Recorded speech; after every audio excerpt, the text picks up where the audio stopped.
ગીતામાં ભગવાન શ્રી કૃષ્ણ દ્વારા જણાવવામાં આવેલા એક શ્લોકમાં ક્રોધને કાબૂમાં રાખવાનું કહેવામાં આવ્યું છે. તેનો અર્થ એ છે કે જ્યારે કોઈ પણ વ્યક્તિને ગુસ્સો આવે છે ત્યારે મૂંઝવણ ઊભી થાય છે, એટલે કે સાચા ખોટાનો ભેદ ભૂસાઈ જાય છે. માત્ર ક્રોધ જ રહે છે તે બુદ્ધિને ખલેલ પહોંચાડે છે. પછી કોઈ પણ યોગ્ય વાતનો તર્ક વ્યર્થ જાય છે અને પછી વ્યક્તિનું પતન શરૂ થાય છે. જો વર્તમાન સમયમાં તેની સુસંગતતા વિશે વાત કરીએ તો કામ કરતી વખતે પણ જો ગુસ્સો આવે તો કામ પર અસર થાય છે. ક્યારેક એવું જોવામાં આવ્યું છે કે લોકો ગુસ્સામાં પોતાની નોકરી, સંબંધ કે જીવન પણ દાવ પર લગાવી દે છે. તેઓ તેમના ગુસ્સાના ખરાબ પરિણામો વિશે જાણતા નથી. હું ક્યારેય વિચારતો નથી. તેથી મહત્વનું છે કે જ્યારે ગુસ્સો આવે ત્યારે થોડી ક્ષણો માટે થોભો અને પરિણામ વિશે એકવાર વિચાર કરો, તો જ કોઈ પણ પગલું ભરો. શ્રી કૃષ્ણ કહે છે, વ્યક્તિ પાસે જ્ઞાન અને ક્રિયા બંને હોવા જોઈએ, સમાન રીતે જોવું જોઈએ. એટલે કે વ્યક્તિએ એક જ દૃષ્ટિકોણ રાખવો જોઈએ.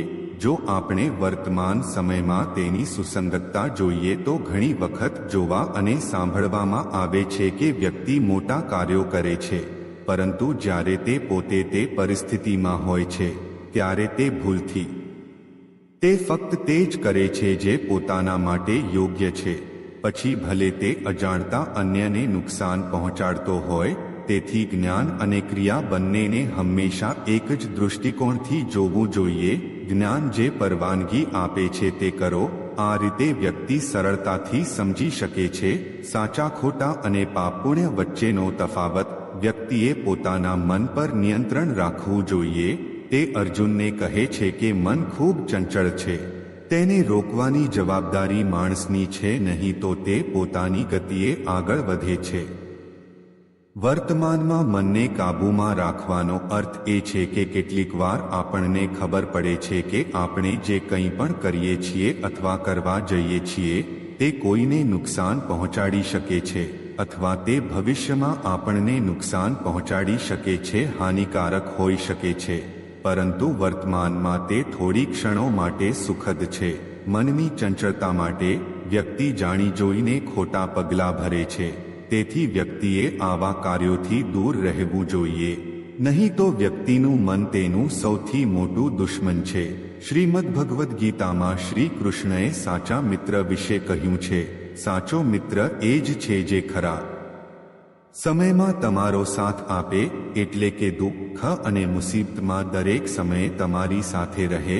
એવું ન થાય કે એ સમસ્યાઓ આવતાની સાથે જ તે તમારાથી દૂર થઈ જાય. જો તમારો મિત્ર આવું ન કરે તો પછી તેને તરત જ છોડી દેવો જોઈએ, નહીં તો આવા લોકો તમારા મિત્ર બનીને મિત્રોની સંખ્યા વધારી દેશે, પરંતુ જ્યારે જરૂર પડે ત્યારે કોઈ તમારી સાથે નહીં હોય. વર્તમાન સમયમાં તેની પ્રાસંગિકતા એવી છે કે જ્યારે સમય યોગ્ય હોય ત્યારે બધા મિત્રો મળી જાય છે મોજ કરવા માટે, પરંતુ જ્યારે સમય ખરાબ હોય ત્યારે બધા જ છોડી દે છે. તમને સાથ આપનારા બહુ ઓછા હોય છે, તો ખરાબ સમયમાં સાથ આપનાર સાચો મિત્ર છે. શ્રી કૃષ્ણએ ગીતામાં અર્જુનને કહ્યું હતું કે તેના શિક્ષક સિવાય વ્યક્તિએ પોતાના અનુભવોમાંથી પણ શીખવું જોઈએ, અન્યથા કોઈક સમયે વ્યક્તિ મુશ્કેલીમાં આવી શકે છે. વર્તમાન સમયમાં તેની સુસંગતતા કંઈક આના જેવી છે. લોકો ઘણીવાર ટાળે છે વડીલોના અભિપ્રાય. વ્યક્તિએ તેમના અનુભવોમાંથી શીખવું જોઈએ અને આગળ વધવું જોઈએ, જેથી લક્ષ્ય સુધી સરળતાથી પહોંચી શકાય. અન્યથા ઘણી વખત એવું જોવામાં આવ્યું છે કે વારંવાર નિષ્ફળતા પછી પણ વ્યક્તિ એક જ પ્રક્રિયામાંથી પસાર થાય છે, ફરીથી અને ફરીથી તે જ માર્ગ પર, જ્યારે તેણે ભૂતકાળમાં મેળવેલા પરિણામોનું વિશ્લેષણ કરવું જોઈએ અને પછી પ્રાપ્ત થયેલા અનુભવોના આધારે આગળ વધવું જોઈએ. શ્રીમદ્ ભાગવત ગીતામાં શ્રી કૃષ્ણ અર્જુનને કહે છે કે આસક્તિને બદલે સત્ય જાણવાનો પ્રયત્ન કરવો જોઈએ. એટલે કે જો એક દિવસ શરીરનો નાશ થશે તો તેની આસક્તિ છોડી દો અને સમાજ અને ધર્મની સ્થાપના માટે જે શ્રેષ્ઠ હોય તે કરો. તે કરવામાં અચકાવું નહીં. વર્તમાન સમયમાં તેની સુસંગતતા એક રીતે છે કે વ્યક્તિએ ભગવાન અને ધર્મને જાણવાનો પ્રયાસ કરવો જોઈએ. આ કરવાથી તે ક્યારે કોઈ ખોટી દિશામાં જશે નહીં, સાથે જ તે ધર્મને પણ જાણશે, ભગવાન જાણીને કામ કરશે. આવી સ્થિતિમાં તેની સફળતાના ચાન્સ પણ વધારે છે. મિત્રો, આવા વિડિયો જોવા માટે અમારી ચેનલને લાઈક અને સબસ્ક્રાઇબ કરો અને બેલ આઇકોન પણ દબાવો. આભાર. માણસનું જીવન તેના કર્મો પર જ ચાલે છે. જેમ તેના કર્મો છે તેમ તેનું જીવન પણ છે. ભગવાન શ્રી કૃષ્ણ કહે છે કે આપણે કોઈને આંધળો પ્રેમ ન કરવો જોઈએ. કોઈના પ્રત્યે આપણો આંધળો પ્રેમ આપણને ક્યારે આગળ વધવા દેતો નથી. અંદાજ એ મનની કલ્પના છે અને અનુભવ એ જીવનનો પાઠ છે. સાચું સુખ ત્યારે જ મળે છે જ્યારે તમારી વિચારસરણી, શબ્દો અને કાર્યો વચ્ચે સુમેળ હોવી જોઈએ. જેમ દીવામાં સમાપ્ત થઈ જાય ત્યારે દીવો ઓલવાઈ જાય છે, એવી જ રીતે જ્યારે કર્મ નબળું પડે છે ત્યારે નસીબ પણ નષ્ટ થઈ જાય છે. જે તમારી વાતને મહત્વ નથી આપતા તેના માટે મૌન એ શ્રેષ્ઠ જવાબ છે. માણસ શ્વાસ લઈને જન્મે છે ત્યારે તેની પાસે નામ નથી હોતું. જ્યારે મૃત્યુ થાય છે ત્યારે તેની પાસે એક નામ જ હોય છે, પણ શ્વાસ નથી હોતો. આ શ્વાસ અને નામ વચ્ચેની સફરને જીવન કહેવાય. ન તો કોઈની ગેરહાજરીમાં જીવો, ન કોઈના પ્રભાવમાં જીવો. આ જીવન તમારો પોતાનો સ્વભાવ છે, તેમાં જીવવું સારું છે. કોઈ વ્યક્તિ પ્રત્યેનો ગુસ્સો તરત જ વ્યક્ત કરવા કરતા, કારણ કે લાંબા સમય સુધી ધૂંધવવા કરતા એક ક્ષણમાં સળગવું વધુ સારું છે. વ્યક્તિ જેને પ્રેમ કરે છે તેની સાથે ગમે તેટલો વ્યસ્ત હોય તેની યાદોથી છટકી શકતો નથી.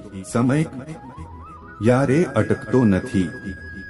જો આજનો દિવસ ખરાબ થઈ રહ્યો છે તો આવતીકાલ ચોક્કસપણે સારી હશે.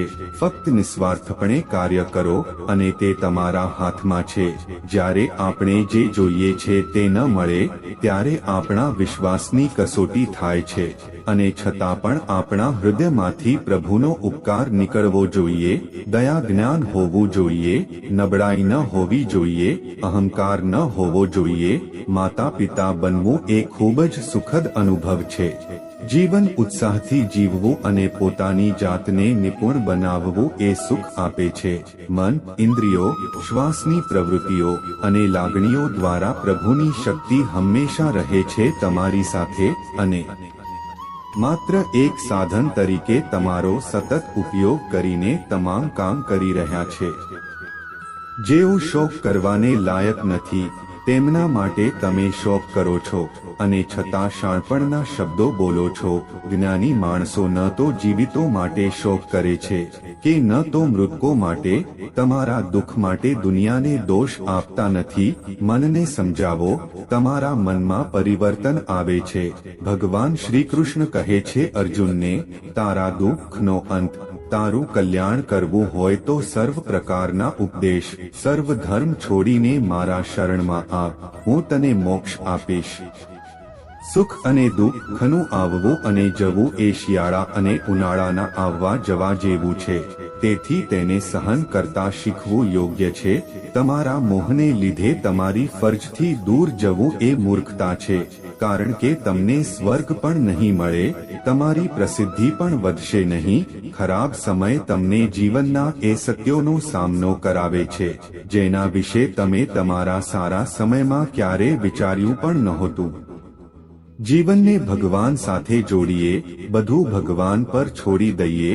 જ્યારે તે સાચું હોય ત્યારે શાંત રહો, પણ જ્યારે તે ખોટું હોય ત્યારે નહીં. જીવનના આવતીકાલ છે, ના આજે. જીવન આ ક્ષણમાં છે. આ ક્ષણનો અનુભવ એ જ જીવન છે. જ્યાં સુધી આપણે અંદરથી શાંત ન થઈએ ત્યાં સુધી આપણે સંસારમાંથી ક્યારેય શાંતિ મેળવી શકતા નથી. જેમ કે શ્રી કૃષ્ણજીએ પોતાના જ્ઞાથી માર્ગ ગુમાવનાર અર્જુનને સફળ બનાવ્યો હતો, તે જ રીતે ભગવાન શ્રી કૃષ્ણ તમને તમારા જીવનમાં આગળ અભ્યાસ કરવા માટે માર્ગદર્શન આપે. એવી અમારી ઈચ્છા છે કે શ્રી કૃષ્ણજીનું જ્ઞાન તમારું જીવન પ્રકાશિત કરે. જય શ્રી કૃષ્ણ.